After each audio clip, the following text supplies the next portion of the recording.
Bonjour à toutes et à tous. Bienvenue à ce quatrième webinaire du cycle financier Financer la ville durable de demain. Ceci qui est les premiers webinaires de la troisième session sur les renforcements de mobilisation des financements de partenariats publics et privés. Donc, on vous rappelle que cette session, elle est enregistrée et que le replay, il sera partagé dans les semaines à venir, ainsi que la présentation qui sera projetée ici. Si vous avez des questions pendant la séance, vous pouvez utiliser les petits boutons Q&A qui est juste à droite de votre écran. Aussi tout au long de la session. Et on vous partagera aussi, notre équipe, des documents, des liens envoyant vers vers des documents complémentaires aux présentations qui seront faites ici dans cette séance. Donc, pour commencer, j'ai donné la parole à Marie Léguec qui vous fera l'ouverture de cette séance. Merci beaucoup, Gabriela. Bonjour à toutes et à tous et merci pour vos participations nombreuses à ce cycle de webinaires Financer la ville durable de demain. Un cycle, on vous le rappelle, que nous proposons dans le cadre d'un partenariat entre l'Agence française de développement et le Fonds mondial pour le développement des villes. Comme le mentionnait Gabriela, nous sommes aujourd'hui dans le quatrième et avant-dernier webinaire de ce cycle de rencontres. Ce cycle qui a pour objectif de vous permettre d'avoir un espace d'échange, de partage, d'approfondissement de connaissances, de découverte d'outils ou tout simplement de bonnes pratiques en matière de finances locales. Et on espère que ces différents webinaires ainsi que les capsules vidéo qui les accompagnent vous offrent ces ressources utiles pour vos activités dans le cadre de vos collectivités. Lors des précédents webinaires, nous avons abordé en particulier les enjeux de programmation pluriannuelle des investissements. Nous avons partagé des expériences internationales pour voir la façon dont les collectivités pouvaient développer des outils ou approches permettant d'aligner ces programmations avec les objectifs fixés par les agendas internationaux. Il y a quelques semaines, nous avons abordé plus spécifiquement les questions liées à la mobilisation, à la diversification des ressources internes des collectivités, en particulier grâce à l'amélioration des systèmes fiscaux. Et chaque fois, nous avons proposé des capsules vidéo d'experts ou de praticiens pour illustrer ces approches. Toutes ces ressources sont disponibles et accessibles sur le portail Local Finance Knowledge Hub et elles donneront lieu à un mini-MOOC qui sera diffusé dès 2023 sur la plateforme du campus AFD en plus de celle du Hub. Vous êtes aujourd'hui une communauté de plus de 1500 experts, praticiens, acteurs des collectivités à suivre ces ressources et nous en sommes très reconnaissants. Nous espérons véritablement que ces outils vous sont utiles. Pour ces deux derniers webinaires de l'année, nous allons, comme le disait Gabriela, évoquer plus spécifiquement le renforcement de la mobilisation des ressources externes. Et aujourd'hui, le webinaire sera consacré plus spécifiquement au financement des bailleurs de fonds multilatéraux, bilatéraux ou des fonds locaux.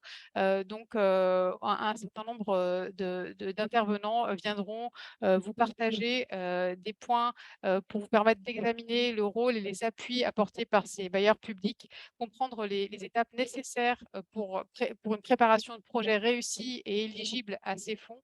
Et puis également, nous aurons un partage de points de vue d'autorités locales pour voir ce que peuvent apporter et quels sont les enjeux autour de la mobilisation de ces fonds. Voilà, merci beaucoup à tous de nous rejoindre aujourd'hui. Sans plus tarder, je laisse la parole à Jean-François Abaud, directeur exécutif du Fonds mondial pour le développement des villes, qui va nous apporter un premier éclairage sur les enjeux liés à la mobilisation de ces financements externes. Je vous souhaite à toutes et à tous un très bon webinaire et je vous dis à tout à l'heure pour poursuivre les échanges. Merci Marie et bonjour à toutes et à tous. Donc, je suis Jean-François Abaud, le directeur exécutif du Fonds mondial pour le développement des villes, FMDV, qui est un réseau mondial de collectivités locales qui a pour mission de développer des solutions pour mieux financer et mieux investir dans les collectivités locales. Je ne vais pas revenir sur ce que Marie a présenté par rapport au cycle de webinaire, mais je vous propose de plonger directement dans le sujet de la mobilisation des ressources extérieures des collectivités locales, étant donné que les cycles précédents étaient aussi sur la mobilisation des ressources locales. Donc, par ressources extérieures, Aujourd'hui, je pense qu'il faut prendre une définition un peu large de ce que ça représente.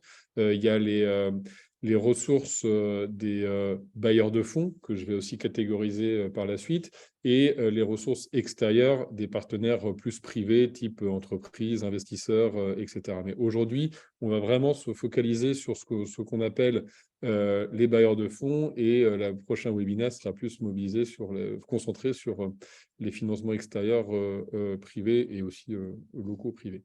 Donc, par bailleurs de fonds, il y a aussi plusieurs catégories d'acteurs. Il y a ce qu'on appelle les banques publiques de développement, qui sont les partenaires les plus importants auprès des collectivités locales. Les banques publiques de développement sont des institutions qui peuvent travailler à plusieurs échelles.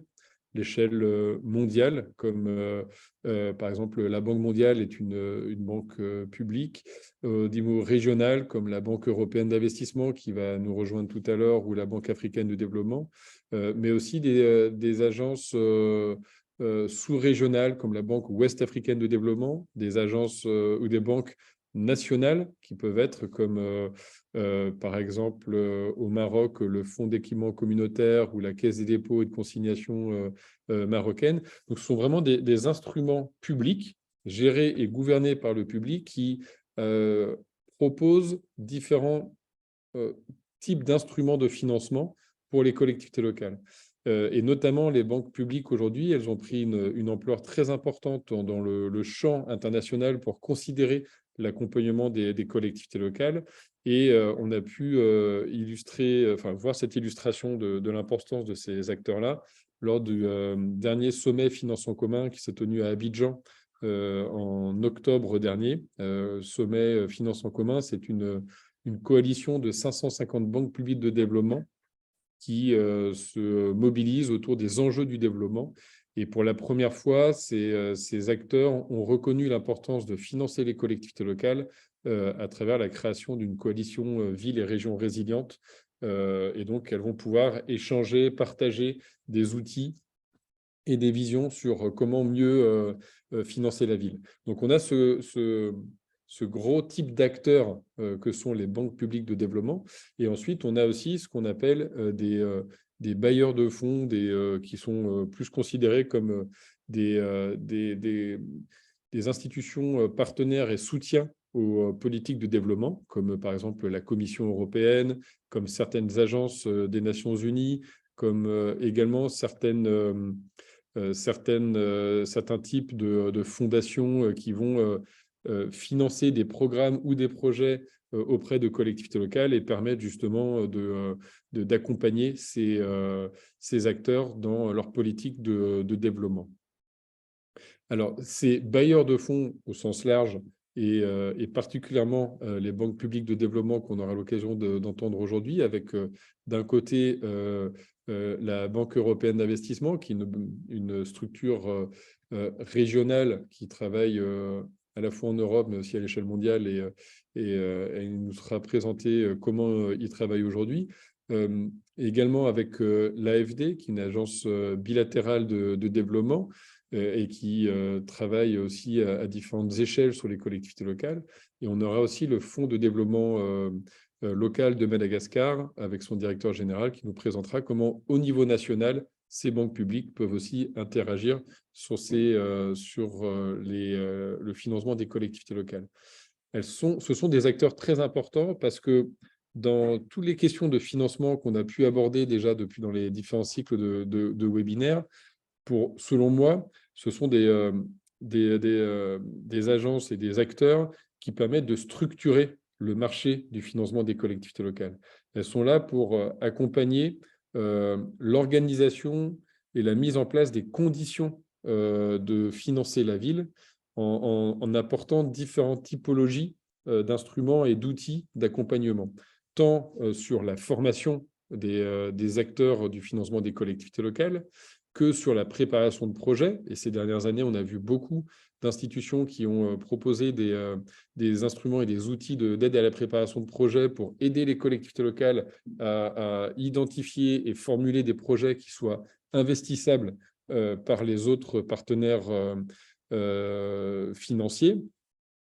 des instruments aussi de financement, souvent concessionnels, c'est-à-dire qu'ils proposent d'aider les collectivités locales à financer leurs projets ou des programmes d'investissement avec différents types d'outils financiers, que ce soit de la dette ou, pour certaines, mais peu, la prise de participation ou de la garantie, et que ces outils financiers dits concessionnels, c'est-à-dire qu'ils sont moins chers que des outils sur le marché, les taux d'intérêt vont être moins élevés, le coût de la garantie va être moins élevé que les autres, ça permet aux acteurs publics et notamment aux collectivités locales de se tester et de s'engager sur ce type d'outils pour que ensuite les investisseurs plus traditionnels, comme les banques commerciales ou comme les autres acteurs financiers, puissent commencer à engager aussi des outils et des partenariats avec les collectivités locales.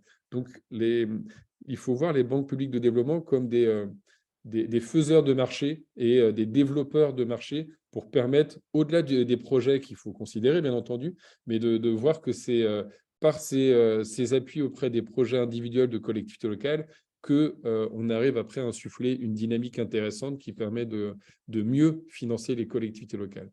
Après, comme je disais tout à l'heure, il y a aussi les autres types de bailleurs de fonds, qui sont les agences des Nations Unies, des programmes financés par la Commission européenne, qui sont elles aussi sur cette phase de développement du marché du financement des collectivités locales, mais un peu plus en amont pour créer les conditions réglementaires, stratégiques, politiques du financement des collectivités locales, pour créer et accompagner le renforcement de capacité des acteurs publics sur la gestion du financement des collectivités locales, accompagner la planification. Donc, les bailleurs sont vraiment sur cette position en amont, mais qui est essentielle et cruciale pour permettre ensuite d'engager vraiment un marché de long terme du financement des collectivités locales. Donc voilà, juste pour introduire pourquoi, pour nous, le rôle des bailleurs est intéressant. Il est souvent perçu comme juste, je vais schématiser, mais un peu de l'opportunité de financement. C'est-à-dire qu'on va dire, bah, tiens, je sais qu'avec l'AFD, avec la BEI, je vais avoir des opportunités de financer mon projet. Ce qui est vrai, mais que derrière ces opportunités de financement, il y a vraiment cette stratégie et cette logique de développement institutionnel pour permettre ensuite de mieux financer plus de villes au niveau d'un pays, d'une région ou d'un secteur. Et je suis vraiment très heureux qu'on puisse avoir l'illustration par l'AFD et la BEI, mais aussi par le Fonds de développement local, qui va dire comment, de sa perspective de banque nationale de financement des collectivités locales, il interagit aussi avec des bailleurs de fonds. Et ensuite, d'avoir le témoignage vidéo d'un maire qui a réussi à mobiliser plusieurs types de financement et quels ont été les impacts sur sa collectivité locale. Donc, sans plus attendre, je propose de nous lancer dans ces échanges et ces discussions.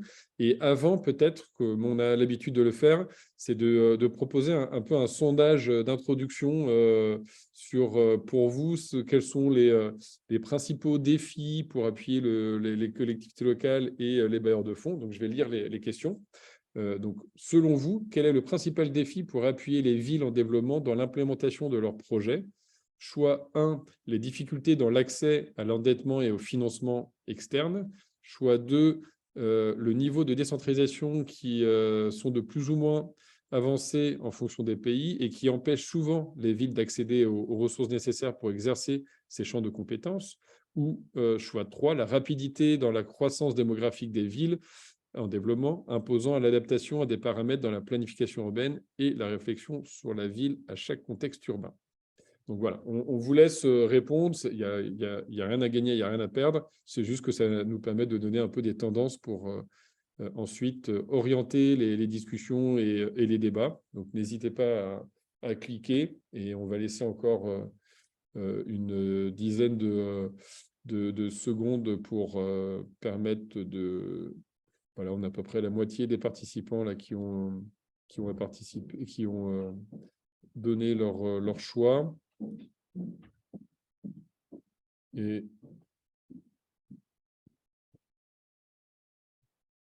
Voilà, donc on a arrêté. Et voilà, en gros, la tendance, c'est que pour la majorité d'entre vous, 45%, le principal défi est lié à la difficulté dans l'accès à l'endettement et au financement externe. Le deuxième, qui est très proche du premier, c'est le niveau de décentralisation. Et enfin, troisièmement, la rapidité de la croissance, qui n'est pas une priorité, un principal défi. Et c'est vraiment intéressant parce qu'en plus, de mon point de vue extérieur, je pense que les deux premières questions sont vraiment liées. Et le fait que les réponses se touchent en termes de résultats démontre qu'il y a une bonne compréhension aussi sur les différents enjeux. Donc, merci pour ce partage de résultats. Et on va commencer maintenant avec Bertrand de Dianous, qui est le responsable d'équipe projet aux finances locales et décentralisation à l'AFD, et qui va nous présenter un peu l'approche systémique du financement des villes déployé par le groupe AFD, et de voir de quelle manière le groupe AFD a organisé des instruments et des dispositifs à disposition des collectivités locales sur la question et le champ du financement de manière générale. Donc, Bertrand, en 8 minutes environ, si vous pouvez nous expliquer un peu cette approche générale AFD et illustrée par des outils. Merci beaucoup et bonjour. Bonjour Jean-François, bonjour à toutes et à tous. Merci de me donner l'occasion de parler un peu des modalités d'intervention de l'AFD en faveur des villes et des collectivités locales en général. Alors, vous avez parlé donc d'approche systémique, qui dit approche systémique dit système, et je dirais même plutôt écosystème dans lequel s'insèrent les villes. On sait que cet écosystème est très riche en général, riche notamment d'acteurs. Il y a les villes elles-mêmes, il y a les collectivités de rang supérieur en général, qui est district, région, province, comté, et j'en passe. Il y a également l'État central, à travers ses organes déconcentrés. Il y a les opérateurs nationaux ou locaux qui évoluent dans les différents champs urbains, l'eau, le transport, le logement, tous les services publics essentiels. Il y a également les institutions de financement des collectivités locales, qui ont elles-mêmes un champ d'activité en général assez large, de courroie de transmission des dotations d'État jusqu'au prêt, à une activité de prêt aux collectivités locales, ou voire même de rehaussement de crédit et de garantie. On a tout à l'heure, je crois, le Fonds de développement local de Madagascar, qui en est un exemple, mais on a également, par exemple, l'Agence nationale de financement des collectivités territoriales au Niger, le Fonds d'équipement communal que vous avez cité, Jean-François, déjà au Maroc, et bien d'autres encore. Et puis, il y a effectivement donc, les banques commerciales et les banques publiques domestiques, puis les bailleurs internationaux. Alors, je ne vais pas revenir sur la typologie que vous avez très bien explicitée. Mais là où je voulais en venir, c'est que l'intervention de l'AFD en faveur des villes, pourquoi elle est systémique, parce qu'elle se structure vraiment autour de cette idée forte que la collectivité locale, c'est indéniable, reste l'acteur clé du développement urbain, avec lequel un dialogue doit se construire, y compris d'ailleurs dans les cas, et ils sont nombreux, notamment en Afrique, où les projets sont portés par l'État.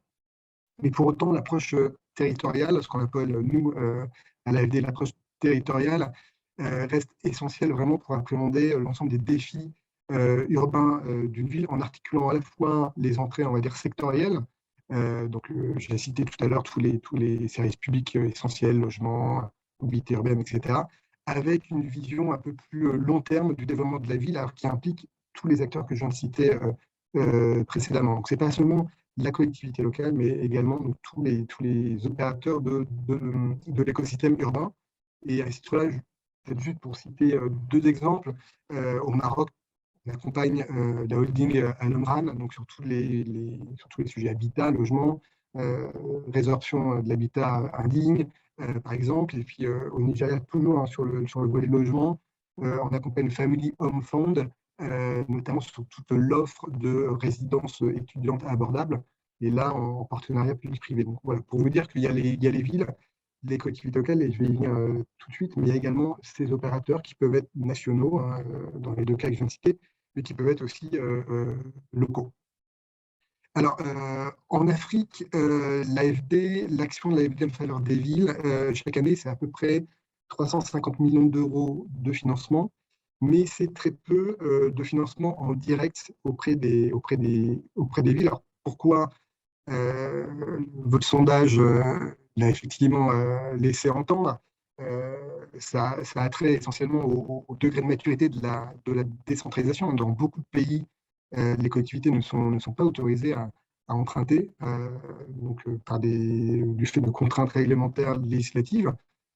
Donc là, effectivement, on ne peut pas intervenir en direct. Et dans ce cas de figure, on a deux approches privilégiées. Alors, soit pour financer les investissements des villes, on va établir avec l'État et les collectivités locales des programmes qu'on appelle des programmes multivilles en général. Donc, c'est des programmes villes intermédiaires, programmes capitales régionales, par exemple au Cameroun, où on passe par l'État qui rétrocède ensuite les fonds auprès des villes, mais sur des investissements que les villes ont choisi, alors en accord avec l'État et également avec nous sur des charges bien précis.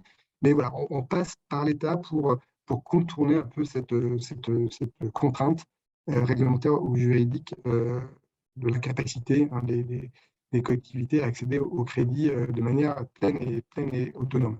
La deuxième modalité d'intervention dans ces cas de figure, c'est d'accompagner l'État dans son processus de décentralisation, hein, donc dans sa prise de décision sur les réformes à faire, notamment sur tout ce qui est autonomisation des collectivités locales, donc autour du renforcement de capacité, hein, pour que les collectivités soient, je dirais, pleinement capables d'exercer les compétences qui leur sont transférées. C'est souvent un préalable, finalement, à leur donner plus d'autonomie budgétaire, notamment la possibilité d'accéder au crédit. Donc là, on a des programmes au Maroc, par exemple, mais également au Sénégal, hein, dont on accompagne le processus de décentralisation depuis longtemps, depuis 1998, et à travers plusieurs programmes, dont le dernier en date, qui s'appelle le programme d'appui aux communes et agglomérations du Sénégal, le PACASEN, vise justement à ce renforcement, ce que je disais tout à l'heure, le renforcement des capacités financières et humaines des communes sur la base d'indicateurs, hein, qui sont agréés également par l'État et les communes elles-mêmes, voilà, qui accompagnent ce processus-là. Alors ensuite, deuxième cas de figure, quand les collectivités sont autorisées à emprunter, ce qui existe quand même dans un certain nombre de pays africains, bien souvent, elles ne disposent pas d'une capacité et d'une autonomie budgétaire suffisante pour leur permettre effectivement d'accéder à l'emprunt. Donc là, on intervient beaucoup en assistance technique sur les aspects qui ont été évoqués d'ailleurs dans les webinaires précédents, notamment de mobilisation de la ressource intérieure. On sait tous que l'adressage, la sécurisation foncière, mais aussi la politique tarifaire, le recouvrement, sont des moyens pour les collectivités d'engranger des ressources propres qui les rendent moins dépendantes de transferts d'État dont le montant et la fréquence de versement est parfois aléatoire, et donc leur donne en fait une capacité d'emprunt. Ces ressources propres sont généralement un préalable pour que des institutions bancaires, financières, s'intéressent aux collectivités pour éventuellement leur octroyer un prêt. Alors, on a fait par exemple des prestations de ce genre à Bobo-Dioulasso ou à Abidjan, notamment autour de tout ce qui est problématique de tarification et de recouvrement autour d'équipements marchands comme des marchés, par exemple, pour effectivement aider ces collectivités à générer ces ressources propres. Il y a également donc, du renforcement de capacité qui vise l'amélioration plus générale de la gestion des finances publiques locales et de leurs budgets locaux, alors à travers beaucoup d'outils, dont par exemple le PFA, mais également tout ce qui est aide à la planification et à la programmation financière, tout ce qui est analyse, consolidation de la chaîne de la dépense, etc. Tous ces éléments de process qui vont rendre la gouvernance plus fiable et, je dirais, peut-être également plus présentable, entre guillemets, pour des institutions financières. Donc là, on fait ça en direct à travers de la subvention, des prestations, notamment avec des consultants. On a également des modules de formation avec le campus, et Marie est bien placée pour le savoir. On l'a évoqué à plusieurs reprises, donc je ne vais pas revenir dessus. Et on le fait également par les institutions financières spécialisées dans le financement des collectivités locales, dont on peut faire des lignes de crédit qu'on conditionne à la mise en place d'une assistance technique aux communes pour pouvoir effectivement renforcer cette gouvernance administrative et financière. Et puis ensuite, plus globalement, et je vais sans doute m'arrêter à ce point-là, on cherche à contribuer à développer des réels marchés domestiques du prêt au secteur public local. Alors on sait bien que les freins actuels, notamment en Afrique, c'est à la fois la nature politique des collectivités locales, c'est leur besoin propre hein, d'avoir des produits financiers à la maturité longue. Et donc c'est vrai que c'est parfois un frein à l'activité de banque commerciale qui ne franchissent pas le pas pour prêter à ces collectivités. Alors, les prêts directs de l'AFD, parce qu'il y en a quand même aux collectivités locales, je dis qu'il y en avait très peu, mais on en a fait effectivement en Afrique de l'Ouest, on en a fait 2 à la ville de Dakar et à Ouagadougou, il y a quelques années de ça, mais on a bien vu que ça avait un effet catalytique, et notamment à Dakar, il y avait eu donc 2 banques commerciales qui nous avaient emboîté le pas et qui avait ensuite prêté à la ville dans le sillage de notre prêt. Mais pour aller plus loin, ce qu'on fait, c'est également parler aux banques, puisqu'en fait, paradoxalement, je dirais que ce n'est pas forcément un problème de disponibilité du financement. Il est là, mais il faut mettre en relation des banques avec des projets, avec des idées, avec des contreparties, donc des villes. Et donc pour ça, on a créé un outil qui s'appelle Citri, un outil de garantie, pour faire en sorte que ces deux publics-là se rencontrent. Et donc pour pouvoir prendre une partie du risque de la banque, qu'elle soit d'ailleurs privée ou publique, en Afrique, dès lors qu'elle se dirige vers des collectivités, notamment des villes intermédiaires. Donc voilà, c'est une prise de risque à hauteur de 50%. C'est un dispositif qu'on a mis en place avec l'appui de la Commission européenne et qu'on a lancé d'ailleurs à Abidjan un peu officiellement et qu'on est en phase de déploiement. Donc ça peut être également quelque chose d'intéressant pour ceux qui suivent ce webinaire. Et puis peut-être dernier mot, je ne sais pas si j'ai dépassé mon temps, mais je crois que ça va être d'ailleurs aussi traité par les autres intervenants. Mais pour qu'il y ait des financements, il faut qu'il y ait des projets. Et donc, Jean-François, vous avez cité toutes les facilités de préparation de projets qui existent et qui sont effectivement, à mon sens, assez cruciales, hein, parce que pour que les idées qui ne manquent pas en Afrique, dans les villes, rencontrent les financements, il y a ce fossé qui est en fait tout l'enjeu de l'ingénierie et donc de la préparation de projet. Donc nous, on a un propre outil en Afrique qui s'appelle Cyclia. Donc c'est à peu près 11 millions d'euros qui ont été engagés au cours des dernières années, qui ont donné lieu à 500 millions de projets, donc 25 villes africaines qui ont été aidées sur des problématiques assez diverses. Je sais qu'il y a d'autres guichets, il y a également l'Union européenne qui est très présente, d'ailleurs qui est présente dans Cyclia aussi. Donc ça, c'est vrai que c'est quelque chose qu'il faut avoir en tête. On a aussi, la plupart des bailleurs internationaux, on a un mandat climat, par exemple, on a un climat lien social. Donc, tout ça, ça nécessite de vraiment sélectionner les projets, de les travailler ensemble pour que voilà, ils soient vraiment conformes à notre mandat.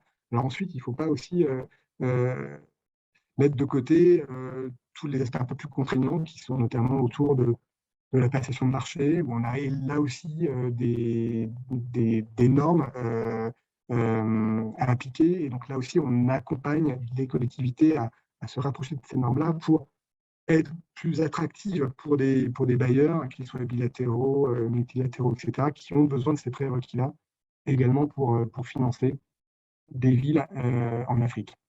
Voilà, je m'arrête là et je serais ravi de prendre des questions en fin de session, c'est vrai. Merci Bertrand pour cette intervention. Moi, je retiens 2 choses importantes. C'est que, on le dit souvent, mais c'est toujours bien de le répéter, c'est que, les ressources sont là. Donc, je pense que le combat n'est pas de se dire qu'il faut plus de ressources pour les collectivités locales, parce que de nombreux bailleurs de fonds ont des lignes de crédit, des lignes de financement aujourd'hui éligibles aux collectivités locales. De l'autre côté, comme tu le dis aussi, les projets sont là. Il n'y a pas un maire qui n'a pas plusieurs projets sur son bureau en attente de se faire financer ou en recherche de financement. Donc, on est face à ce que j'aime appeler, moi, une rupture de marché ou une market failure, dans le sens où l'offre et la demande ne se connectent pas malgré d'un côté les ressources et de l'autre les projets, et que vous, les banques publiques de développement, vous êtes aussi des connecteurs, que vous aidez aussi avec vos instruments et vos dispositifs d'aide à la préparation de projets, à accompagner d'une part les collectivités locales à formuler et préparer ces projets, et d'autre part de travailler avec les autres partenaires financiers pour les amener de manière dérisquée vers le financement de ces projets-là. Donc ça, c'est quelque chose qui, pour moi, est un rôle essentiel aussi des banques publiques de développement, et ça fait une très bonne transition avec la deuxième intervenante, Madame Julia Macano, qui est la chef du secrétariat technique du Cities Climate Finance Gap Fund de la Banque européenne d'investissement, et qui va nous dire également aussi comment, du côté de la BEI, vous avez organisé cette approche d'accompagner les collectivités locales à formuler des projets, mais beaucoup plus en amont que les autres dispositifs existants, et quels ont été aujourd'hui, enfin, pourquoi cette réflexion a été engagée et quels sont les premiers impacts du Gap Fund par rapport à vos premières interventions. Donc, Julia, en 8 minutes également environ, si vous pouvez nous présenter tout cela. Et merci de votre présence, et merci à Bertrand tout à l'heure. Merci beaucoup. Oui, je vais essayer de garder effectivement le temps. Effectivement, je vais me focaliser plutôt sur la partie préparation des projets. Évidemment, comme Bertrand l'a dit tout à l'heure, en fait, bien sûr, la BEI a toute une panoplie d'instruments pour le financement de ce type de projet. Mais aujourd'hui, on n'a pas le temps de tout couvrir. Donc, s'il y a des questions après par rapport à ça, je veux bien les traiter. Donc, je voudrais revenir sur, j'ai trouvé très intéressant le petit pôle en fait que tu as lancé au début, parce qu'en fait, ça rejoint un de mes points fondamentaux, c'est-à-dire que très souvent on entend on a besoin de financement, les projets sont prêts. Et ben, mon sujet, c'est que ce n'est pas nécessairement le cas, et en tout cas, il y a une différence, ou souvent des différences substantielles entre les bailleurs de fonds et les promoteurs des projets, les collectivités locales, sur ce qui constitue en fait un projet bien préparé, bien ficelé, qui peut effectivement être financé par une institution comme la BEI, comme l'AFD, comme la Banque mondiale et d'autres. Si on peut aller au slide suivant, s'il vous plaît. Donc, ici, je n'apprends rien à personne en fait par rapport aux défis auxquels les villes et les autorités locales font face très souvent pour mettre en œuvre des projets climat. Donc, très souvent, on a une ville qui a des idées, qui a une conscience très claire des problèmes à niveau local. Par contre, on se retrouve face à un cadre réglementaire qui peut être incertain ou pas assez développé, par exemple. Donc, si les instruments de planification, par exemple, ne sont pas là, si les stratégies de développement urbain ne sont pas définies, ou si le plan d'utilisation de sol, en fait, par exemple, n'est pas bien précisé, ça peut bloquer le début même de la réalisation d'un projet. Autre point très important, c'est le soutien politique à niveau local et à niveau national. Donc, il peut y avoir des très beaux projets, mais qui sont portés par une faction ou par une autre, et donc, ou bien qu'ils ne sont pas nécessairement en ligne avec les objectifs stratégiques et les objectifs politiques à niveau national. Et ceci fait que ces projets peuvent être bloqués en quelque sorte aussi. Un autre problème qu'on a souvent, et ça répond en partie à certaines des questions que j'ai vues dans la section Q&A en fait, qui ont été posées par les participants. Très souvent, la taille du projet est limitée, ou le profil des risques est très élevé ou trop élevé en fait. Donc, les investisseurs ont des difficultés à financer directement les villes, et donc ceci est un ultérieur en fait facteurs qui limitent l'accès au crédit et surtout qui limitent la possibilité de ces projets de voir le jour. Autre point qui a déjà été traité, c'est la qualité de crédit, la solvabilité ou la capacité même d'endettement. Et ici, je voudrais rajouter la possibilité d'endettement, de s'endetter en fait pour les villes, parce que ça a déjà été mentionné tout à l'heure, mais dans plusieurs pays, les collectivités locales ou les acteurs locaux n'ont pas la possibilité, parce que la loi leur interdit de s'endetter directement. Donc, c'est un ultérieur facteur limitant. Et la difficulté aussi d'accéder aux garanties à niveau de l'État en vue d'obtenir des financements. La BEI, par exemple, finance les projets dans les villes, dans les pays en voie de développement, mais essentiellement, il s'agit de projets qui ont une garantie de l'État. Donc, s'il n'y a pas cette possibilité, c'est vrai que ça limite fortement notre possibilité d'action à niveau local. Et l'autre point que je voudrais mentionner, c'est les capacités de planification, de préparation des réalisations, mais de monitorage aussi des projets qui peuvent être insuffisantes au niveau des administrations locales. Donc là, c'est vraiment une difficulté qu'on voit très, très souvent, en fait, et ça ne concerne pas que les villes dans les pays en voie de développement. D'ailleurs, c'est quelque chose qui concerne toutes les villes. À niveau local, c'est très difficile d'avoir, comme on dit, in-house, ce type de compétences. Donc voilà, l'assistance technique peut permettre effectivement de répondre à tous ou à certains au moins de ces défis. Et je vais vous parler d'une typologie d'assistance technique particulière que Jean-François citait tout à l'heure, qui est le Gap Fund, dans le slide suivant. Donc voilà, c'est exactement ce qui a été dit tout à l'heure, le fait qu'il existe des projets à financer, il existe des investisseurs qui cherchent des opportunités de financement, les flux mondiaux des institutions financières internationales, mais aussi à niveau gouvernemental et aussi des acteurs privés, sont en train d'augmenter. Tout le monde veut investir dans les projets d'infrastructures bas carbone et résilientes, aussi à niveau local. La difficulté, c'est que il y a un vrai gap, dont le nom de notre initiative, le Gap Fund, parce qu'on se rend compte qu'un grand nombre de projets potentiellement transformateurs à niveau local ne peuvent pas n'atteint pas les stades où ils peuvent être financés, ils restent au stade des idées parce qu'il manque effectivement une couche en fait de préparation, particulièrement au niveau des étapes préliminaires en fait de la préparation du projet.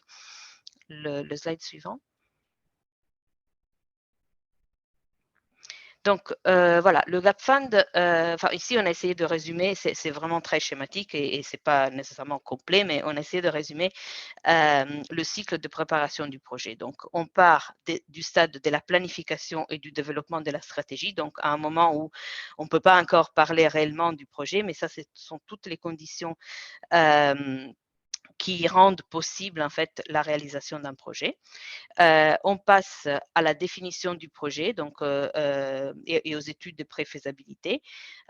Et ensuite, on passe aux étapes suivantes. Donc, quand le projet est déjà à peu près ficelé, je vais dire, donc par rapport à la faisabilité, à la vraie faisabilité du projet, donc avec tous les détails, les études, le design détaillé et aussi la structuration, la passation des marchés et tout ça.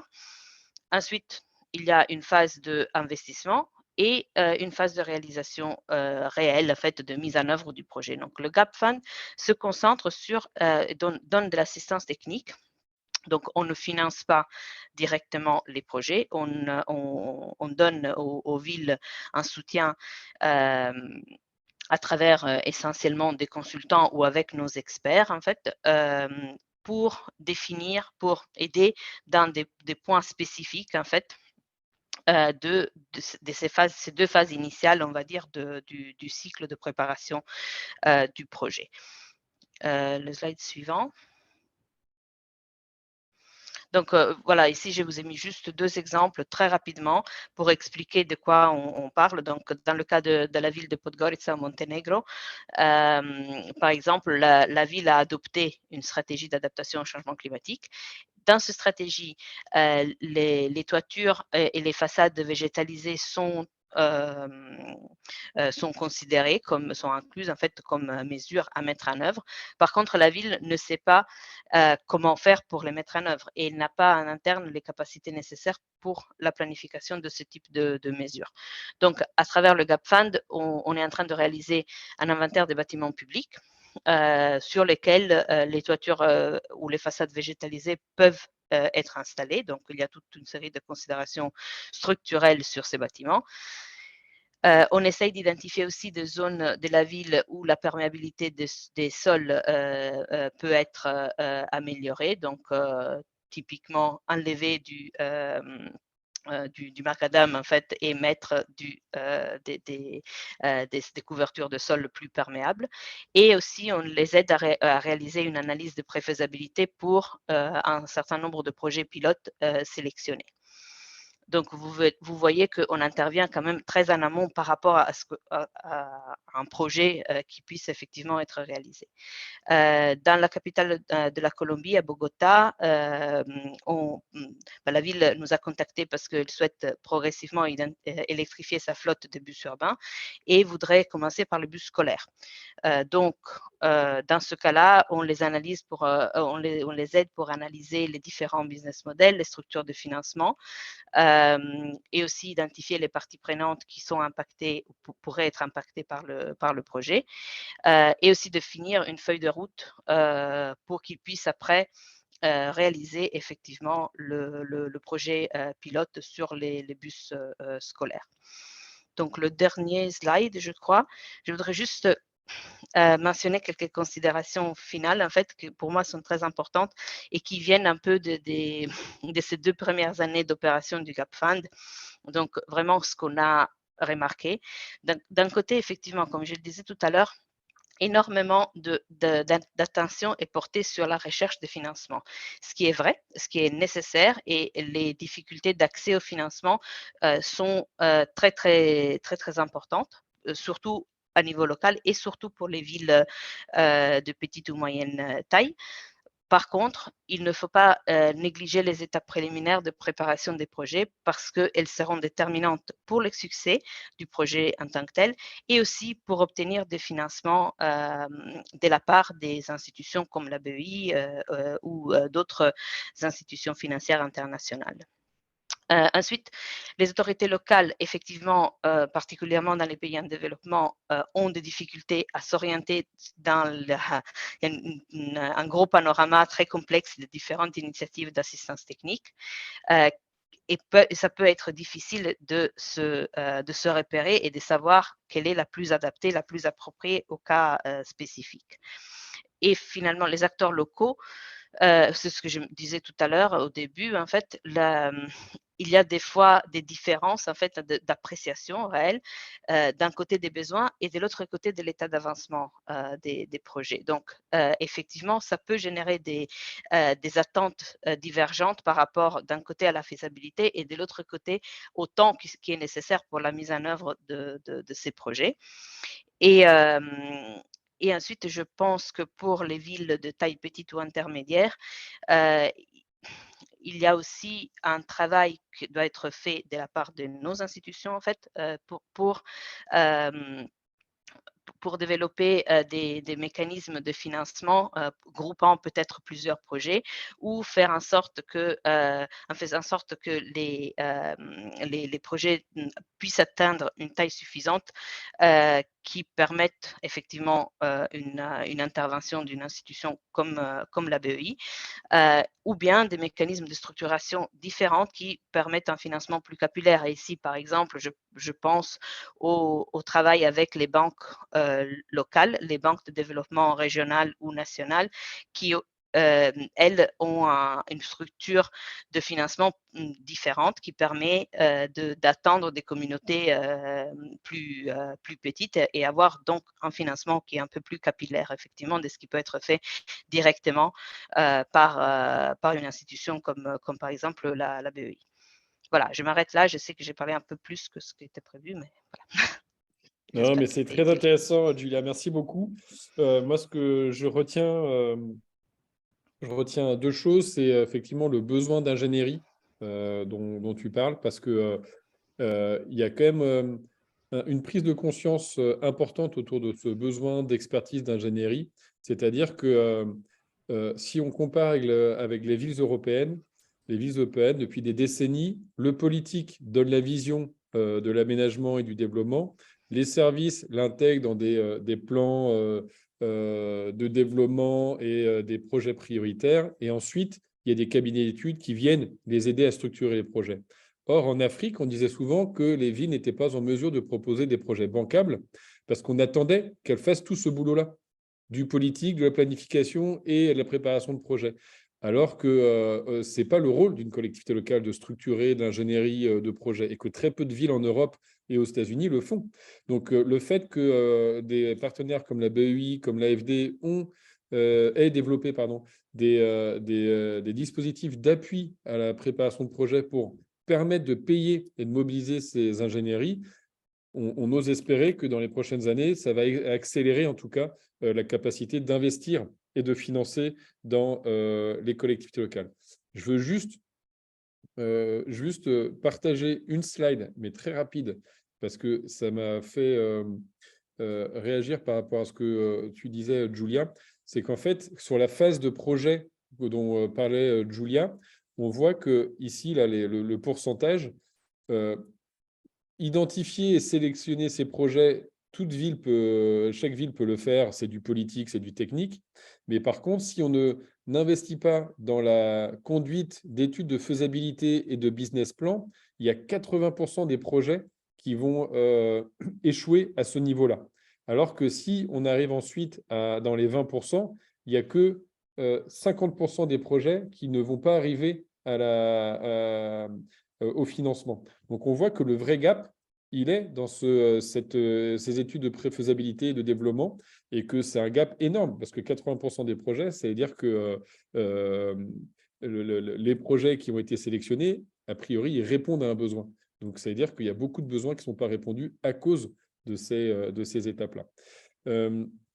Donc, merci en tout cas encore pour ton intervention, et je propose de continuer avec monsieur le directeur général du Fonds de développement local, monsieur Rad Razafin Drakout de Madagascar, qui va nous présenter aussi de son point de vue en tant que directeur d'une banque publique de développement à l'échelle nationale et d'un pays, comment vous travailler avec les bailleurs de fonds et avec les partenaires financiers extérieurs pour mieux financer les collectivités locales, sous quel type de projet, sous quel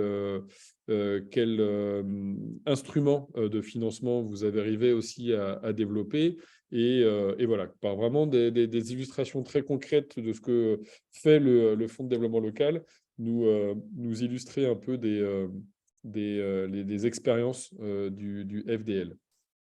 Rad, vous avez 8 minutes. D'accord. Bonjour à toutes et à tous. D'abord, c'est vraiment avec un grand plaisir que je participe à ce 4e webinaire. Merci au FMDV, merci en particulier à Jean-François, merci également à Marie Legac et à toute l'équipe de Campus AFD. D'abord pour cette invitation, mais surtout pour cette opportunité en fait, qui est offerte à différents acteurs du monde entier de s'engager sur des pratiques inspirantes pour améliorer les conditions de vie de nos populations. Qu'est-ce que le FDL d'abord? Donc, le FDL, Fonds de développement local, est en fait un organisme de financement et de renforcement des capacités en fait, des collectivités locales malgaches.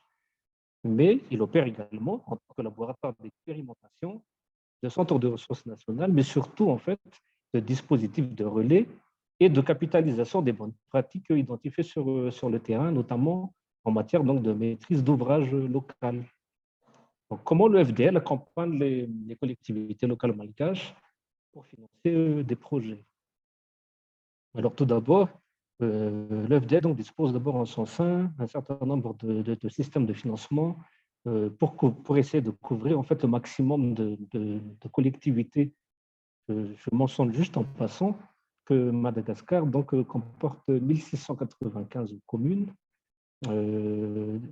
étendues donc, sur un territoire un peu plus grand que la France. Donc, nous disposons des ressources qui proviennent de l'État, du Fonds national de péréquation qui est alimenté par les ressources fiscales et les ristournes. Et ensuite, nous gérons également donc, des financements qui proviennent de bailleurs de fonds. Pour ce faire, le FDL élabore en fait et diffuse d'abord des outils pratiques, Canva, guide, etc. pour le montage des projets, le moment de financement. Nous organisons également et dispensons des formations thématiques, notamment donc, sur la maîtrise d'ouvrage, montage de dossiers, gestion d'infrastructures, mais surtout mise en service et aussi des infrastructures. Ensuite, pour assurer la qualité des investissements réalisés, le FDL intègre toutes les dimensions de la gestion des projets de développement, donc respect des normes sectorielles, autorisation préalable auprès de différents départements ministériels. Donc, un point important est mis sur l'alignement des projets sur les programmes de planification locale territoriale. Donc, aujourd'hui, certaines régions disposent aussi de plans de contextualisation des ODD. Donc, dans toutes les questions liées aux sauvegardes environnementales, la géolocalisation des infrastructures, donc, etc. Donc, un point important également est mis sur la sécurisation des fonds. À ce niveau, il y a tout un ensemble en fait, de dispositifs qui est mis en place, donc dispositifs relais, mais mécanismes de participation, de priorisation par les citoyens des infrastructures à financer. Aujourd'hui, les textes prévoient une structure locale de concertation qui permet en fait une structuration des entités, donc des associations, des forces vives au niveau de chaque localité pour faciliter en fait la priorisation des projets. Un système de relais, comme j'ai annoncé au tout début, donc le territoire est vaste, les collectivités occupent de façon disparate le territoire. Donc ensuite, nous mettons également en place et nous relayons en fait un système de mesure de la performance des collectivités.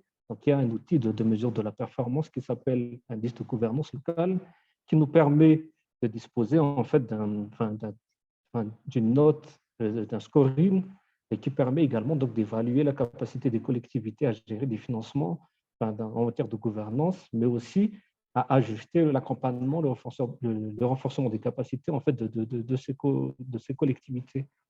Donc, comment le FDL travaille avec les partenaires, avec les bailleurs de fonds aujourd'hui pour gérer les lignes de financement orientées vers les collectivités.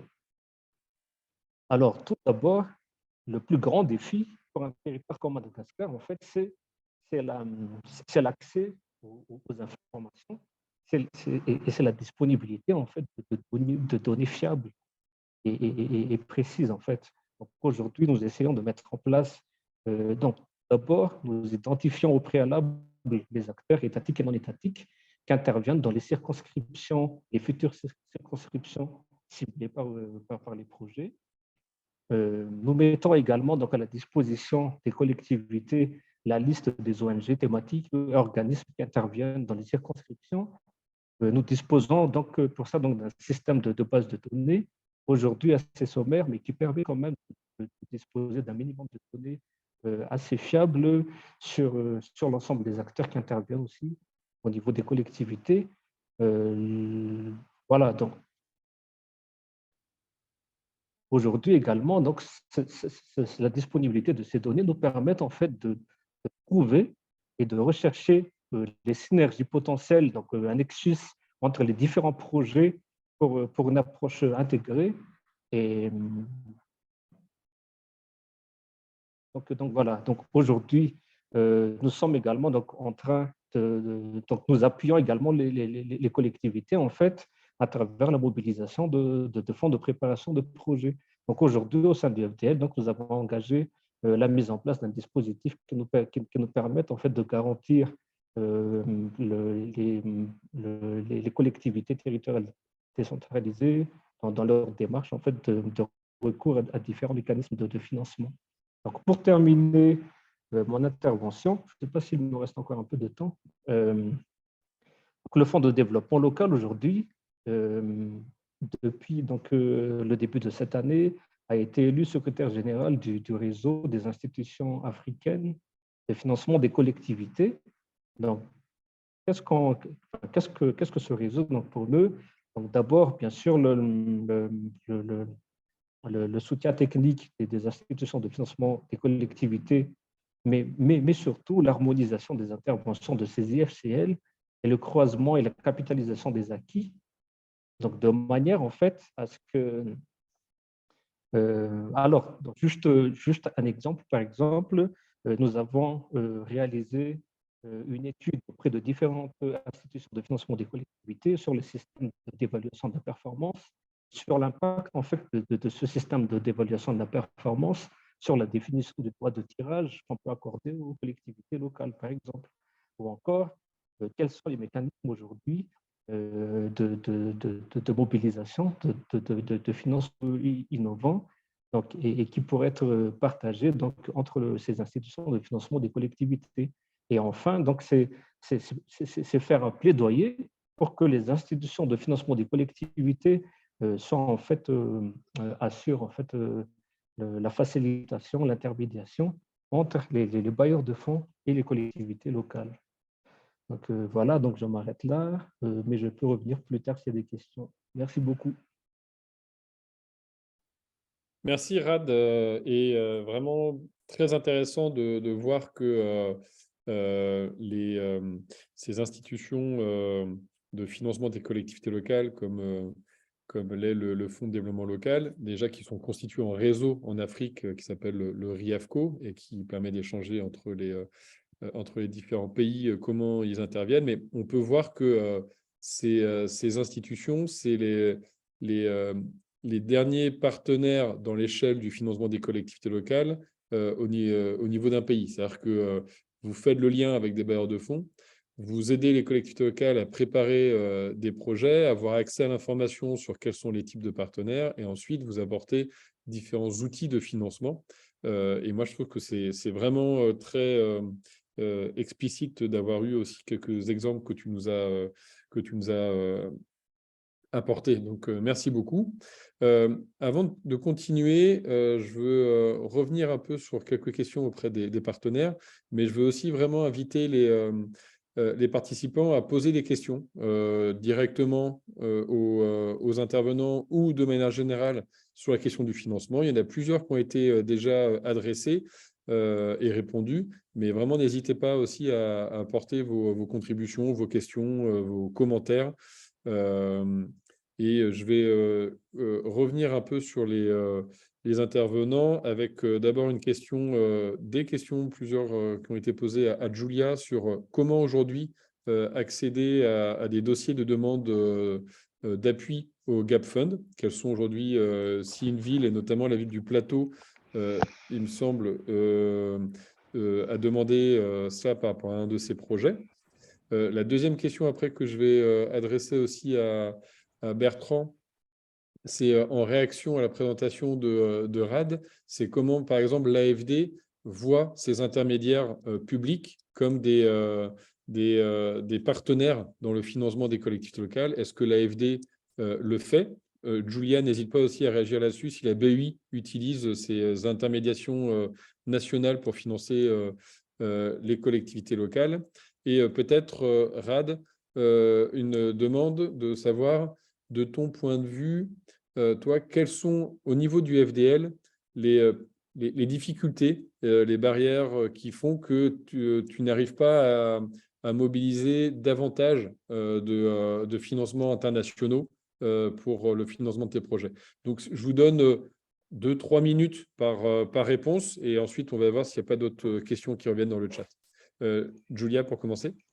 Oui, donc j'ai vu effectivement la question par rapport à la commune du Plateau, à Abidjan.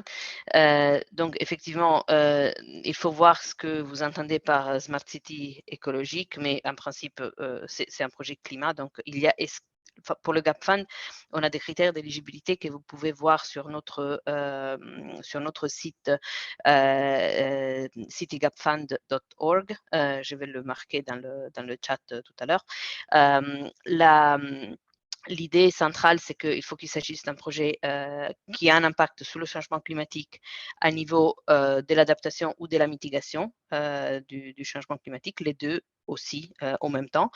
Il faut que ça soit bien sûr porté par la commune, donc que c'est une dimension urbaine, mais depuis ce que je lis, ça me paraît cohérent.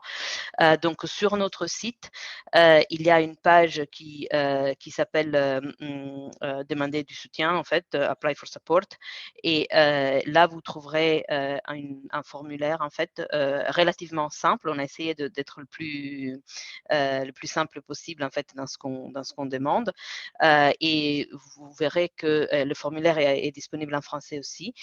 Et ainsi qu'en anglais et en espagnol. Et dans le formulaire, vous verrez qu'il s'agit essentiellement de cocher des cases et de nous raconter un petit peu. Il y a 2 questions à réponse ouverte, en fait, sur lesquelles on se focalise vraiment. Ce qu'on veut savoir, c'est effectivement quel est le problème qui a été identifié, comment la ville pense ou voudrait le résoudre et quel type d'assistance technique vous pensez demander. Donc, plus la demande est précise, plus c'est facile pour nous d'évaluer l'éligibilité du projet. Mais en tout cas, en général, quand le projet a l'air d'être à peu près dans les clous, même si la demande n'est pas très précise, on organise quand même un appel, en fait, avec le soumissionnaire pour évaluer, en fait, ce qui pourrait être fourni. Il faut tenir en compte que le Gap Fund n'a pas des ressources infinies, c'est-à-dire qu'on essaye vraiment d'être super précis sur le type d'assistance technique. Donc, quand on définit le cahier des charges, il faut qu'on soit vraiment très précis parce qu'on a un budget qui peut aller de 100, 150, autour de 150 000 euros par ville. Et l'assistance technique est donnée directement, c'est-à-dire qu'on met à disposition des experts. On ne donne pas on transfère pas, en fait, une enveloppe à la ville et puis on demande à la ville de recruter ses propres experts. Donc ça, c'est un travail qui est fait en interne, tout comme la définition du cahier des charges, en fait, que le consultant doit remplir. Et ça, c'est quelque chose qui est fait vraiment avec la participation de la ville. On organise plusieurs calls, en fait, pour être sûr que tout le monde soit bien d'accord sur qu'est-ce qu'on va demander au consultant de faire et jusqu'où le consultant va aller pour éviter, si possible, d'avoir des attentes qui ne sont pas alignées.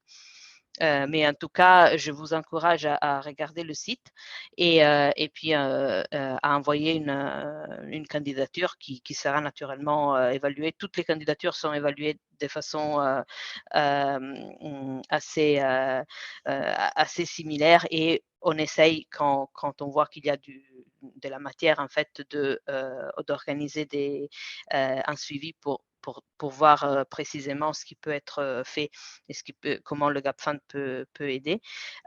Pour les petites villes, et ça, c'est quelque chose que je voulais dire parce que j'en ai parlé tout à l'heure, on encourage aussi éventuellement de mettre de joindre plusieurs villes ou de faire en sorte d'avoir une candidature groupée éventuellement pour atteindre une taille critique qui puisse rendre le projet plus intéressant et plus à même d'attirer des investisseurs, en fait, si toutes les étapes de préparation effectivement sont réalisées. Voilà, c'est tout. Je m'arrête là. Merci beaucoup, Julia. Et peut-être avant de passer à Bertrand, je veux compléter ma question de tout à l'heure par rapport à comment l'AFD travaille avec les intermédiations publiques comme le FDL. C'est est-ce que, ça vient des participants, est-ce que l'AFD travaille aussi sur ces enjeux-là avec des organisations de la société civile, donc des ONG, associations locales notamment, et ou par rapport à ce que disait Julia, avec aussi des associations nationales de collectivités locales qui permettraient de faciliter le regroupement de projets. Donc, sur ces différents types de partenaires, intermédiation financière, les organisations de la société civile et éventuellement les associations nationales de collectivités locales. Et Rad, également, je te passerai la parole là-dessus après. Bertrand? Très bien, merci Jean-François. Alors effectivement, c'est vrai que notamment pour toucher des collectivités locales dans des pays où elles ne peuvent pas accéder au crédit, notamment au crédit en devise ou au crédit par des bailleurs de fonds étrangers, on passe par des intermédiaires, donc notamment le fonds d'équipement communal au Maroc, par exemple.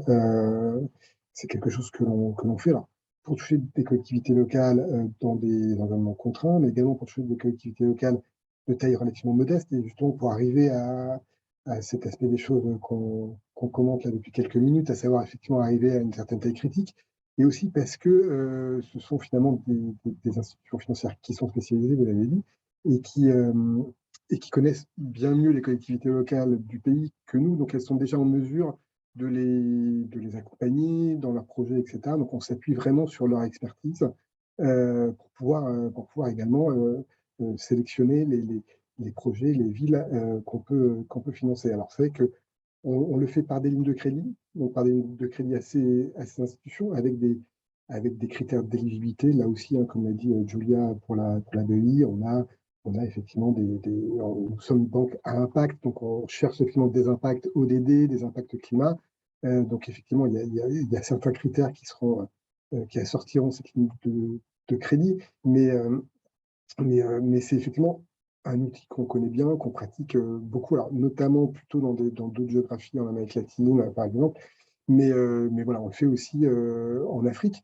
Alors après, sur les associations, ce qu'on a fait récemment en Afrique du Sud, toujours autour de cette thématique en fait, de la mutualisation des besoins de financement pour arriver à une certaine taille critique, c'est de créer un véhicule de financement avec un partenaire local, INCA, pour créer voilà, un fonds qui s'appelle IMDF, qui permet effectivement aux collectivités de mutualiser leurs besoins de financement et d'attirer des investisseurs publics ou privés qui peuvent suppléer leurs besoins de financement.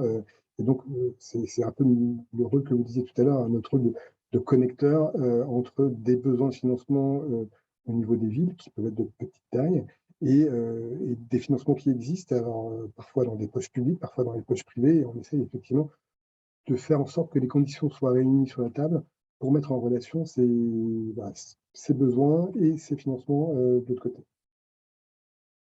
Je ne sais pas si j'ai répondu à votre question, Jean-François. Si, parfaitement. Très bien, merci beaucoup.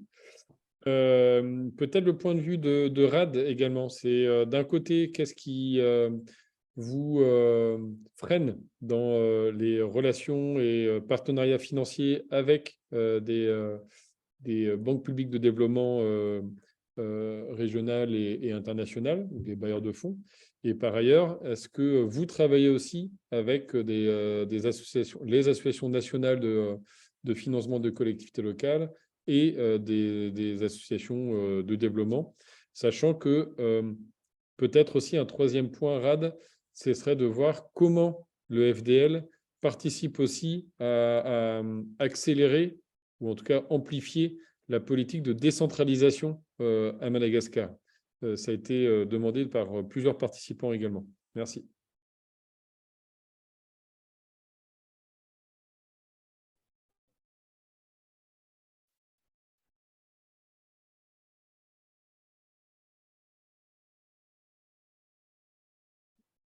Il y a un souci Rad, on t'entend pas.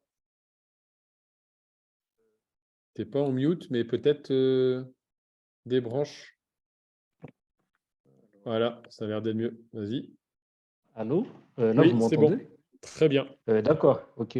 Donc, aujourd'hui, donc, Madagascar dispose d'une lettre de politique de décentralisation émergente, donc, qui est une loi et qui découle donc elle-même du plan pour l'émergence de Madagascar, donc qui est notre document de planification du développement.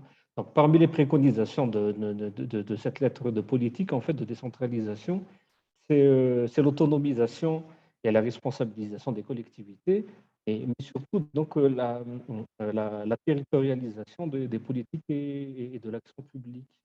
Donc le FDL inscrit donc, totalement son action donc pour la mise en œuvre donc, de ces documents.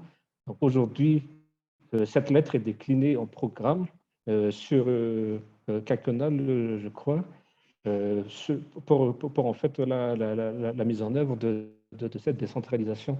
Donc le FDL est vraiment donc au cœur de ces dispositifs, pas tout seul, parce qu'il y a également donc l'Institut de formation, l'INDDL, qui est l'Institut national de développement et de décentralisation.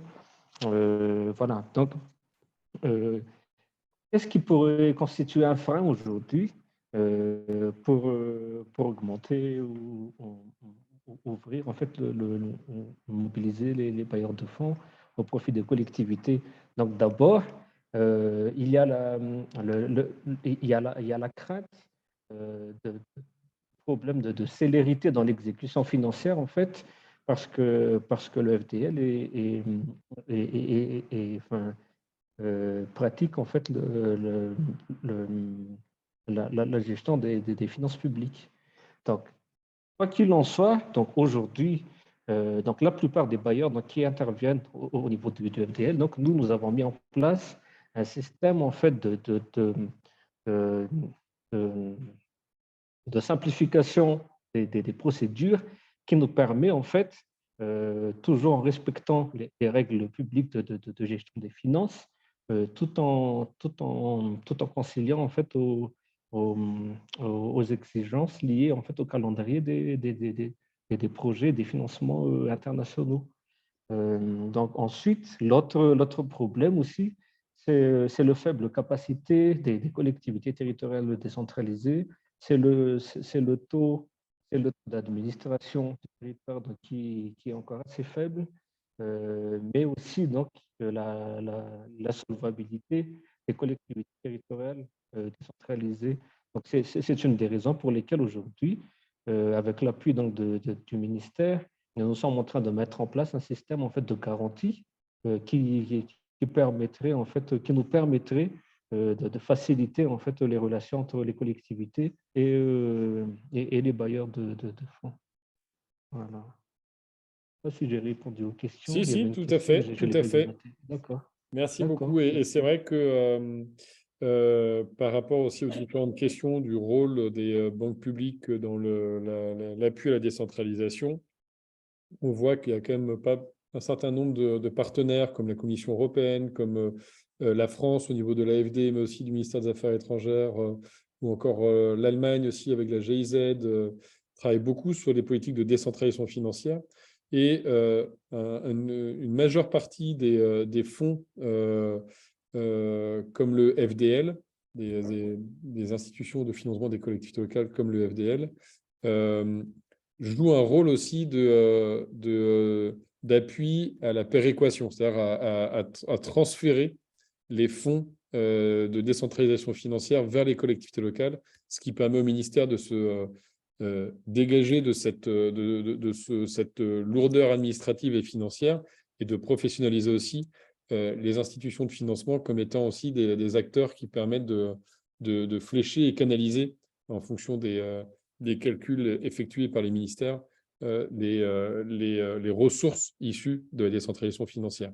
Donc, c'est vraiment pour ça aussi qu'on considère que votre rôle est très important dans le champ du financement des collectivités locales. Merci aux trois intervenants. Je vous propose, le temps avançant, de passer à la dernière intervention qui se fait par vidéo. Malheureusement, Monsieur le maire, Monsieur Mohamed Sefiani, maire de Chefchaouen au Maroc et vice-président du FMDV, souhaitait vraiment être avec nous aujourd'hui, mais il est retenu à la COP pour le climat à Sharm el-Sheikh et a tenu quand même à partager son témoignage sur cette thématique et nous allons l'écouter sur une petite dizaine de minutes et ensuite pouvoir écouter d'autres intervenants ou réactions, pardon. Donc, je vous invite toujours à venir contribuer au chat et aux questions. Bonjour tout le monde. Tout d'abord, je tiens à remercier les organisateurs, le FMDV, l'AFD et son campus, de m'avoir invité à cette très importante session de formation. Moi, je suis Mohamed Sefiani, je suis le maire de la ville de Chefchaouen, une ville intermédiaire d'environ 50 000 habitants du nord du Maroc. Dans la province de Chefchaouen, il y a à peu près 520 000 habitants. Donc, la ville de Chefchaouen, c'est le chef-lieu de la province. C'est une ville qui est peinte en bleu et qui est bien sûr tournée vers le vert et vers la durabilité.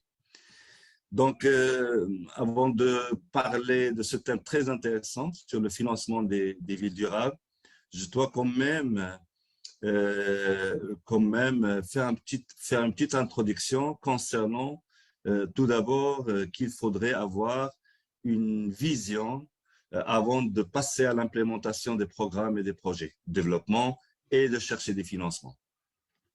Donc, pour nous, à Chefchaouen, pour le cas de ma ville, nous avions bien sûr établi avec une approche participative une vision pour la ville et nous avions décidé que la ville devrait être écologique et ça 1 an après notre élection, ça veut dire en 2010. Et bien sûr, après cette vision, elle a été partagée avec la société civile, comme j'ai dit, et nous avons commencé à la mettre en œuvre à travers des plans d'action, des plans communaux de développement, des plans stratégiques de développement sur 6 ans, parce que nous, au Maroc, nous avions une loi qui parle des PCD et après une loi qui parle des plans d'action de développement. Ce sont des plans stratégiques de 6 ans. Donc, nous avions décidé que la ville de Chefchaouen devrait être une ville durable, une ville écologique, une ville qui est ouverte à l'international. Donc, nous avons établi la vision 2030. Nous avions bien sûr aidé par des organisations internationales pour l'élaboration des plans d'action. Donc, ce sont les organisations internationales qui nous ont aidés. Donc, le programme ARGOL de PNUD, par exemple, une association des villes stratégiques de l'Andalousie, etc.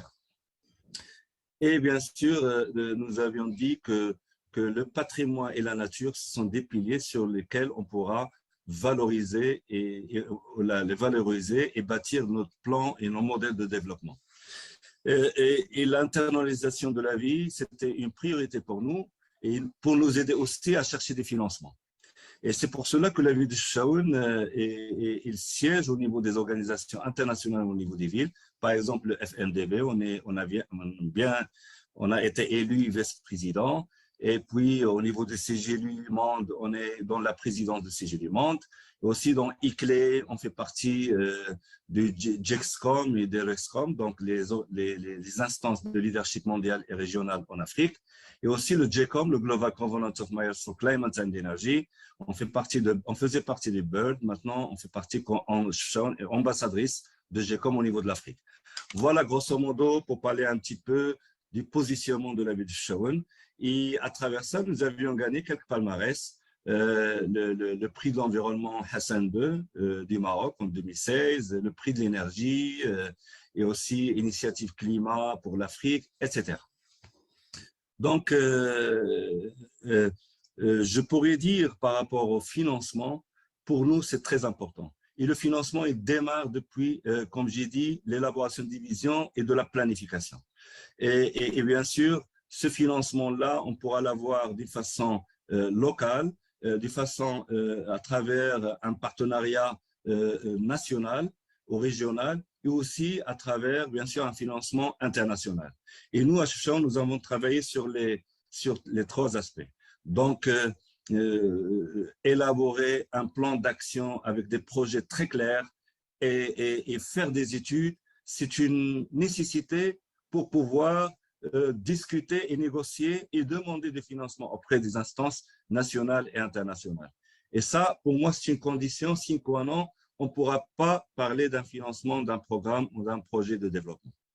Deuxièmement, ça veut dire le renforcement et l'amélioration de la fiscalité locale et du recouvrement local. Parce qu'on ne peut pas aller vers des partenaires, qu'ils soient nationaux ou internationaux, si nous ne faisons pas un effort d'amélioration et de recouvrement des impôts et des taxes locales. Et ça, bien sûr, c'est un travail en continu, c'est une organisation interne, ce sont des procédures et bien sûr, c'est une rigueur de travail et c'est une sensibilisation aussi des citoyens pour qu'ils payent les impôts et les taxes locales parce qu'on ne peut pas bâtir des projets et construire des projets de développement, quelle que soit leur nature, si on n'a pas, bien sûr, en interne, au niveau local, une fiscalité qui répond à nos aspirations. Deuxièmement, c'est tout ce qui est national, parce que nous avons des possibilités avec plusieurs ministères, avec plusieurs conseils, par exemple pour nous dans la région, c'est le conseil régional ou le conseil provincial ou des agences nationales ou régionales. Donc, il y a des possibilités, ce qu'on appelle des partenariats multiniveaux au niveau national. Et là, bien sûr, nous, par exemple, à Chefchaouen, nous avons monté des projets très, très importants concernant l'eau, concernant l'infrastructure, les routes, les équipements, etc.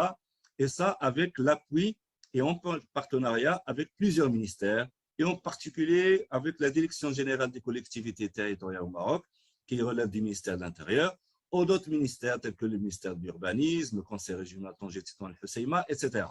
Donc, ça, c'est vraiment important. On parle des montants très, très intéressants. Actuellement, nous avons un programme où nous finalisons un programme de 540 millions de dirhams. Ça veut dire 54 millions d'euros. Et ça, pour nous, est très important sur plusieurs thématiques. Il y a aussi des programmes nationaux thématiques, comme j'ai dit, tels que l'eau potable. Et d'ailleurs, nous venons de réaliser un projet très intéressant pour la sécurisation de la ville en eau potable, et aussi des programmes de l'assainissement solide et des déchets solides aussi. Il y a aussi l'accès à la finance internationale. Et nous savons que pour l'implémentation de l'agenda climat ou pour l'implémentation des objectifs de développement durable, les villes ont un rôle très important. Mais il faut qu'ils soient accompagnés avec une assistance technique et avec, bien sûr, un financement pour la réalisation des projets. Et là, le positionnement et le travail que nous avons avec des réseaux nous aide aussi. Donc, c'est pour cela je suggère aux villes d'intégrer, de faire partie de réseaux internationaux. C'est intéressant pour les aider et pour les assister. Un exemple très concret avec le FMDV, par exemple, nous avions participé à un appel à projet qui a été lancé conjointement par l'AFD, CGLU, CGLU c'est le plus grand réseau mondial des villes, et aussi UNCDF. UNCDF, c'est le Capital Development Fund des Nations Unies. Et nous avions auparavant une étude sur l'éclairage public pour qu'il soit intelligent et durable. Et bien sûr, nous avons participé à cet appel à projet. Nous l'avons gagné. Et actuellement, il y a quelques semaines, nous avons signé la convention. Et l'année prochaine, nous allons le réaliser pour rénover l'ensemble de l'éclairage public pour qu'il soit écolo, qu'il soit durable, comme j'ai dit, et intelligent, smart public lighting. Et bien sûr, c'est un projet d'1 million d'euros où le ministère de l'Intérieur marocain, il finance à hauteur de 40%, ou 60% est financé par UNCDF suite à une étude d'ingénieur qui a été faite conjointement par le FMDV, UNCDF et CGLU. Ça, c'est un premier exemple. Deuxième exemple, un projet d'1 million d'euros que nous avions participé avec l'Union européenne qui s'appelle SUDEF avec d'autres partenaires, et ça concerne l'énergie durable, donc efficacité énergétique et énergie renouvelable, plusieurs études, plusieurs projets pilotes, et ça nous a donné beaucoup de visibilité à l'international et aussi de sensibilisation citoyenne, et puis la réduction de la facture énergétique. Et puis, il y a un projet qui est très intéressant, qui est en cours maintenant, et dont l'AFD fait partie de nos partenaires qui nous appuient, c'est le Gap Fund.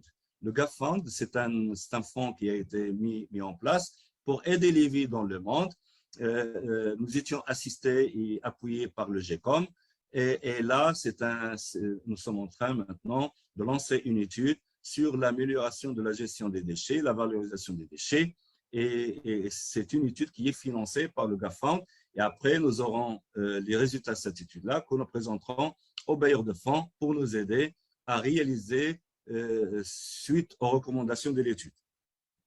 Un financement très intéressant aussi, et puis c'est une démarche très intéressante, mais il y a, et par ça je conclus, ce qu'on appelle le budget participatif. Le budget participatif, donc nous avions présenté un projet à l'Union européenne avec le FAMSI, donc c'est un fonds andalou, et puis nous étions aidés et assistés pour mettre en œuvre une stratégie de budget participatif où les citoyens et les associations, et notamment les associations quartier, ils décident sur les projets et suivent avec nous la réalisation des projets au niveau de leur quartier. Voilà, donc je terminerai par dire que c'est très intéressant d'avoir des projets, mais c'est beaucoup plus intéressant d'avoir des financements. Et pour avoir un financement, il faudra avoir un plan, des études, et puis s'approcher aux bailleurs de fonds avec des projets solides. Je vous remercie. Merci donc à Monsieur le maire Mohamed Sefiani, maire de Chefchaouen au Maroc. Je ne vais pas revenir sur ces recommandations qu'il a données et qui sont tout à fait pertinentes. Peut-être les compléter ou réinsister sur deux ou trois messages qu'il a fait passer. Déjà, Chefchaouen, c'est une ville relativement petite, c'est 45 000 habitants. Et quand on voit les différents partenariats qu'il a développés et les partenaires qu'il a réussi à enclencher au niveau du financement, on voit que c'est possible. Et de ce que je retiens de ce qu'il disait, au-delà des recommandations classiques il faut avoir une bonne fiscalité locale pour monter sa solvabilité, il faut avoir une bonne planification de ses projets, etc. Je pense que son exemple à lui illustre que se rendre visible à l'international et se faire connaître dans le champ international est quelque chose de très important. Encore une fois, c'est une ville intermédiaire et qui a développé énormément de visibilité internationale dans les réseaux et dans des initiatives. Donc, c'est possible. Il faut aussi que vous, les responsables de collectivités locales, ou en tout cas que vous puissiez pousser vos maires et vos élus locaux à mieux s'engager pour de la visibilité internationale, parce que c'est ça qui crée aussi de l'opportunité. Également, au-delà de la planification, je pense que ce qu'il a dit au début est très important, c'est de se préparer et de formuler une stratégie. Je pense que pour les partenaires techniques et financiers, au-delà de la planification urbaine, si le maire a une vision de son territoire à 2050, ou en tout cas une stratégie bien intégrée et qui justifie le projet dans la stratégie et dans la planification urbaine, c'est quelque chose qui rassure les partenaires techniques et financiers. Et enfin, je pense que cet exemple aussi qu'il a donné sur l'éclairage public, un projet sur lequel nous avons au niveau du FMDV eu l'occasion d'accompagner dans le cadre de l'International Municipal Investment Fund, développé avec UNCDF, CGLU et Meridiam. On voit aussi qu'aujourd'hui, il y a des instruments qui permettent de financer des petits projets. Là, 1 million d'euros, c'est relativement exceptionnel. Il y a eu des questions autour de justement comment financer les petits projets. Là, on voit que ça a été vraiment... je pense qu'on est arrivé au bout de ce qui était possible en termes de montants. Mais c'est vrai que généralement, on est sur des montants qui ne correspondent pas au montant d'investissement des partenaires techniques et financiers. Et comme le disait Julia, comme le disait Bertrand, il faut trouver des solutions pour regrouper des projets pour permettre d'atteindre les seuils d'investissement. Il n'y a pas de chiffre arrêté, mais les bailleurs souvent ont des difficultés en dessous de 10 millions d'euros pour engager, et encore 10 millions d'euros, c'est peu. donc regrouper des projets entre plusieurs villes, mais aussi développer au niveau d'une ville des portefeuilles de projets et développer un plan d'investissement de la ville sur le long terme qui permettra de ne pas se focaliser juste sur un projet, mais de présenter à un bailleur un ensemble d'opportunités de financement qui permettraient d'atteindre les seuils d'investissement. Donc tout ça pour dire que même si vous êtes des villes intermédiaires peu connues et avec un nombre de population finalement relativement peu élevé par rapport à des grandes capitales, eh bien, on voit que les partenaires peuvent s'y intéresser et s'engager auprès de vous. Donc, je voudrais remercier encore Monsieur le maire pour cette vidéo. Est-ce que du côté des intervenants, vous avez une réaction à avoir par rapport à sa vidéo et au témoignage de l'élu local, ou même peut-être de Marie de Campus? Merci beaucoup, Jean-François. Moi, je tiens à remercier déjà tous les intervenants. Je trouve que chaque propos a été très complémentaire sur la diversité des outils et des approches qui peuvent être apportés en faveur des collectivités. Les défis restent nombreux, mais l'exemple du maire de Chefchaouen montre que ceux-ci peuvent être parfois dépassés, comme vous le disiez, Jean-François, en s'appuyant sur les bons réseaux, en essayant de se rendre visible et en essayant d'accéder aux différents appuis et outils proposés. Comme vous le disiez aussi, je trouve que le propos du maire de Chefchaouen venait bien reprendre l'ensemble des problématiques qu'on a pu aborder dans le cadre de ce cycle de webinaires. Effectivement, il faut déjà avoir une vision, une programmation, une politique publique et des investissements qui soient clairs pour la collectivité, pour encourager les bailleurs et les partenaires à venir accompagner les projets des collectivités. Donc, moi, je trouvais ce témoignage vraiment très, très riche et très illustratif. On sait très bien qu'effectivement, pour les collectivités, les défis restent nombreux. Mais encore une fois, je pense que les solutions et les appuis peuvent être mobilisés et les exemples ou les témoignages des intervenants aujourd'hui l'illustrent bien, il me semble. Merci, merci Marie. Du côté des trois autres intervenants, Rad, Bertrand et Julia, est-ce que vous avez des réactions aussi par rapport au message passé par Monsieur le maire?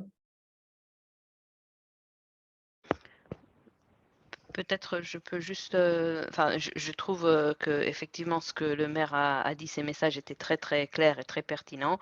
On travaille effectivement, on commence à travailler maintenant avec la commune de Chefchaouen pour leur projet déchets. Effectivement, la vision du maire, je trouve que est très importante et ce serait bien en fait que cette vision soit une vision partagée, parce que je crois avoir lu quelque part dans les questions, effectivement, un point sur comment s'engager sur quelque chose dont la préparation demande 2 ou 3 ans, alors que peut-être le cycle électoral est de 4 ou 5 ans. Donc effectivement, ça c'est un vrai souci et c'est pour ça que nous on encourage toujours des projets qui ont vraiment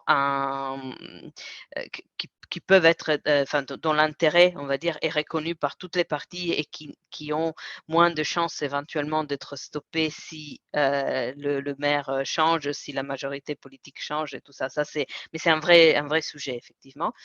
Et l'autre chose que je voulais dire, c'est que par rapport à l'agrégation en fait de projets, donc il y a plusieurs formes d'agrégation. Il y a l'agrégation à niveau de la même municipalité qui présente effectivement, comme tu le disais, un portefeuille de projets liés en fait ou qui ont un fil conducteur, on va dire, commun et donc il est possible de financer une opération un peu plus grande en termes de taille. Il est possible de joindre les forces en fait avec d'autres villes. Dans ce cas-là, du point de vue d'une institution comme la BEI, il est très important par contre de trouver une contrepartie, enfin une partie qui va effectivement souscrire un prêt qui est unique. Donc, à ce moment-là, il est peut-être intéressant de réfléchir à niveau des institutions régionales ou nationales, même au niveau des ministères, en fait, pour faire en sorte de rentrer dans une opération plus vaste qui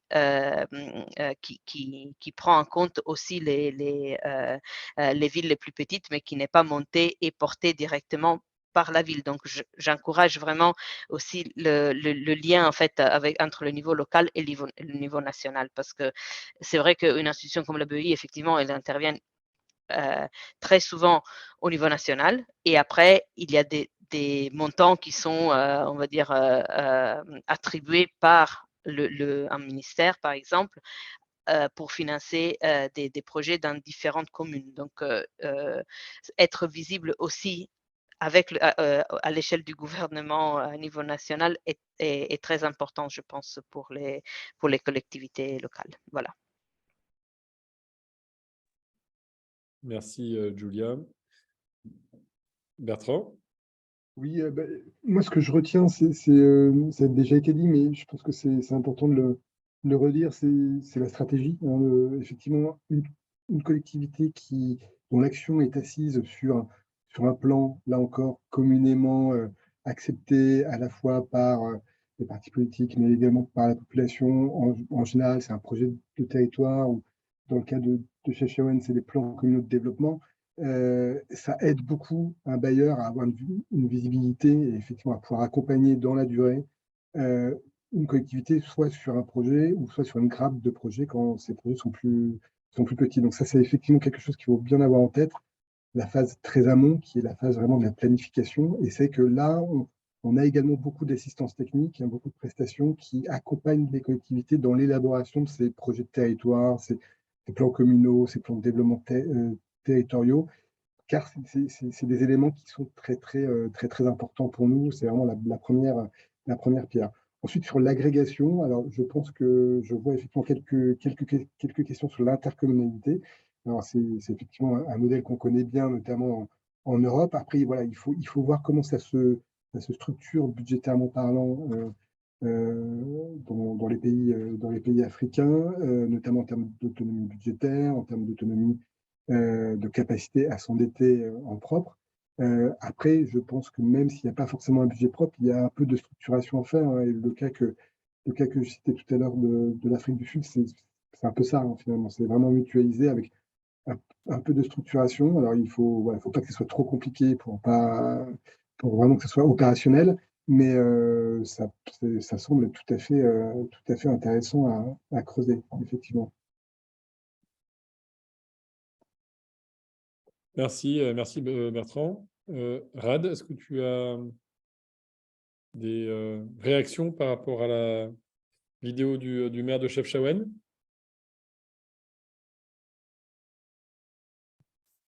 Ouais, il commence à être tard à Madagascar, peut-être qu'il a été coupé. Dans ce cas, on va passer à la conclusion. En tout cas, moi, je tenais à remercier grandement les intervenants. C'était vraiment très riche et très complémentaire, avec, j'espère, en tout cas, pour les participants, une vision plus claire et élargie des enjeux de mobilisation des financements extérieurs par les bailleurs de fonds. Espérons aussi que ça répond aux attentes. Donc, merci encore aux intervenants. La vidéo va être la vidéo ici de ce webinaire va être partagée sur le site. Ça a été indiqué dans le chat du Finance Knowledge Hub, dont l'adresse a été indiquée, et peut-être que les équipes pourront le réindiquer ici dans le chat maintenant. Donc, vous pourrez retrouver l'ensemble de ce webinaire en vidéo. Rad de Madagascar m'informe qu'il y a une coupure d'électricité, donc il a été coupé au niveau de la communication, mais tient aussi à remercier l'ensemble des participants pour les questions concernant le Fonds de développement local. Et donc, je vais donner la parole à Marie Legac pour conclure et présenter la prochaine étape. Merci beaucoup Jean-François et je m'associe à vos remerciements auprès de tous les intervenants qui se sont mobilisés aujourd'hui. Merci aussi à tous les participants de nous avoir rejoints et d'être fidèles à ces rendez-vous, ces webinaires que l'on vous propose tout au long de l'année. Donc effectivement, on vous propose de nous retrouver dans quelques jours. Donc le 6 décembre prochain pour finaliser ce cycle de webinaires avec la question de l'accès au financement privé. Et d'ores et déjà, vous pourrez retrouver très prochainement une vidéo de notre collègue Aziba Jemaoun qui viendra aborder la question de l'accès au partenariat public-privé.